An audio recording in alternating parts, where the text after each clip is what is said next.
Welcome back to another review on Whiskey and Washers. I hope you're excited to watch me drink. I'm your host, Ryan. Tonight, we got the Old Forester. We got the 1897 Bottle and Bond. Always coming in at 100 proof on those Bottle and Bonds. And, the Old Forester.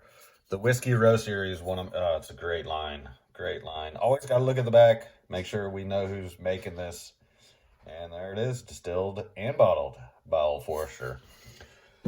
So, of course, we already knew that coming in, but Old Forester is producing and distilling and bottling their own juice, and they do a hell of a job of it.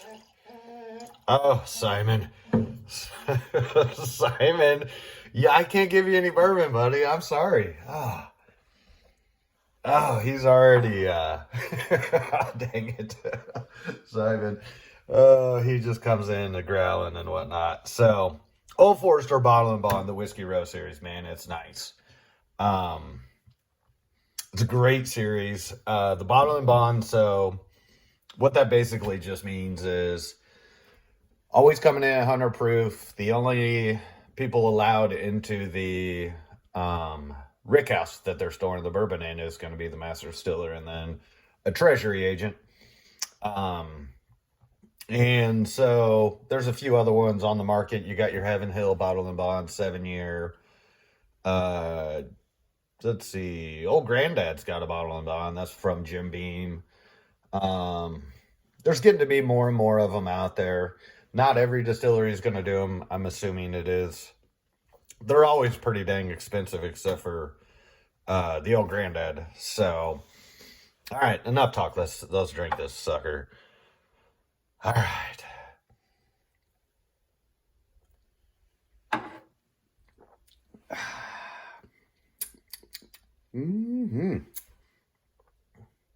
That is nice. I'll tell you what. So, it does pop a little bit more. Your Heaven Hill 7-year is definitely going to be smoother. Comparing Bottle and Bonds to each other. Yeah, this one bites a little bit more. And it's interesting, so they call it the Whiskey Row series right there at the top, right there. So 1897. So they've got the 1920, the Statesman, and I always miss one. Gosh dang it. The 1910. Okay. So let's not get into the whole series. My last video went a little long. Sorry about that. 18 minutes. I tried to keep them under 10. Should be able to get all the information, but I am the guy that loves talking bourbon, and then I just end up blabbing and blabbing. If you've ever been up... If you've ever been up and talked to me at Sam's Liquor and Smoke Shop in Baser, where I... Basically, I'm in charge of all the booze that comes in there. So come up and see me. Our bourbon is pretty expansive right now, and it's ever expanding.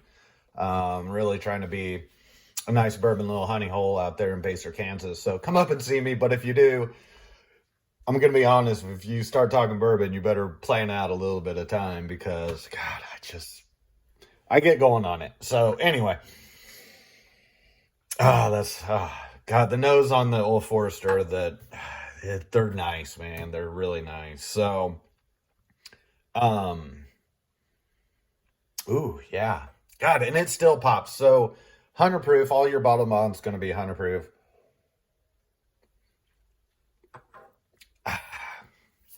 It's really keeping a lot of that flavor. And, God, it really does keep that flavor. The Old Forester pops way more, like I said, than the Heaven Hill, but that's one of my favorite parts of bourbon. One of my favorite parts of bourbon. Love the higher proof. Love just it attacking my taste buds, my senses. It's all just so delightful. And Old Forester's been around forever. So Brown-Forman owns them, which owns Jack Daniels. But the Old Forester distillery is in Kentucky.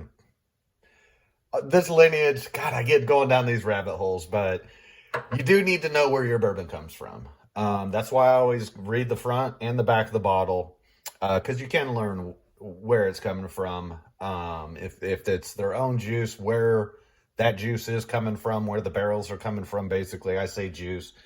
It's where the barrels are coming from. Um, and you got to know all that information because, I mean, this is a, what, a $53 bottle. Like, you don't want to get it home and not enjoy it. So I wouldn't say it's real close. God, and I like to do comparisons. So that way, hey, Ryan, I do like this bottle. Do you think I'd like Old Forester 1897? And so it's kind of reminds me of Elijah Craig on the palate. I use that example a lot. I find that to be a little spicier than some, because it does have a spice, so it's got a bite. So if you're really into nice, super smooth, easy drinking bourbons,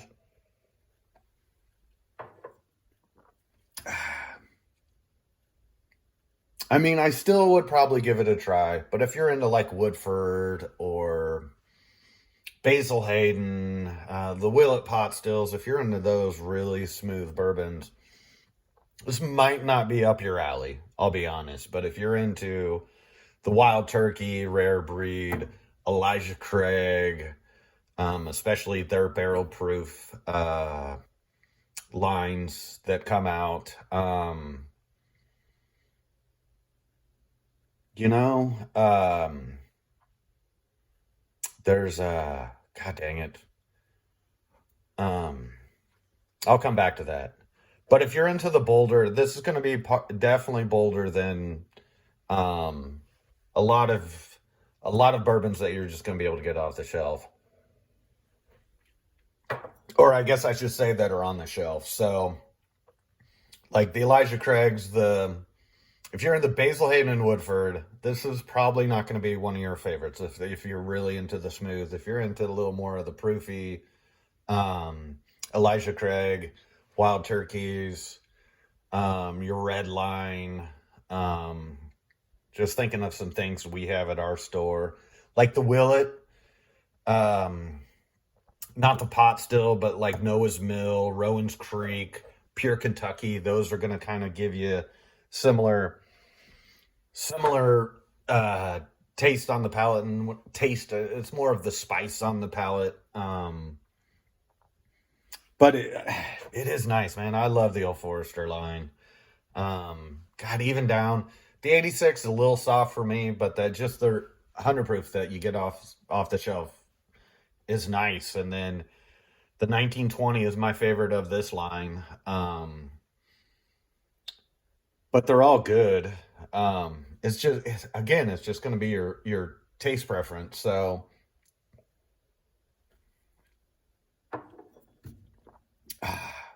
and it's tasting good. It is tasting good. I'm not gonna lie. I'm not gonna lie. Um, so I started rating. I guess I'm gonna do rating. I mean, what else am I gonna do? So compared to other bottle and bonds, I like it. I hate to. I don't know. I almost think I like it a little bit more than Heaven Hill. Heaven Hill is aged, I'm assuming, a little bit longer um, than the Old Forester, which definitely cuts down some of that bite. The Heaven Hill is a lot smoother. It seems like a lot less going on the taste buds and the sensories in the mouth. But what are we gonna give this? God, it's nice. So what? How about one more little drink of it? And you'll notice as I didn't pour myself a big glass, obviously, and I've taken a handful of drinks already. Um, and that's how I do it. Like again, there's no wrong way to drink bourbon. If you need ice it a little bit, ice it. Add some water, whatever you're gonna do with it. Just make sure you enjoy it. I just happen to enjoy all my neat out of a nice Glencairn glass, and so it definitely softens now that I've had a couple sips. My taste buds are ready to go, man. They're like, God, give me more, and I'm not. they're not as excited as that first time. Excited, I get a weird way to say it. But they're definitely not as excited as they were that first time you take a sip. So compared to other bottle and bonds, this is one of my favorites. I'm sure I'm missing quite a few. But what do I rate this? Goodness sakes. It is really nice.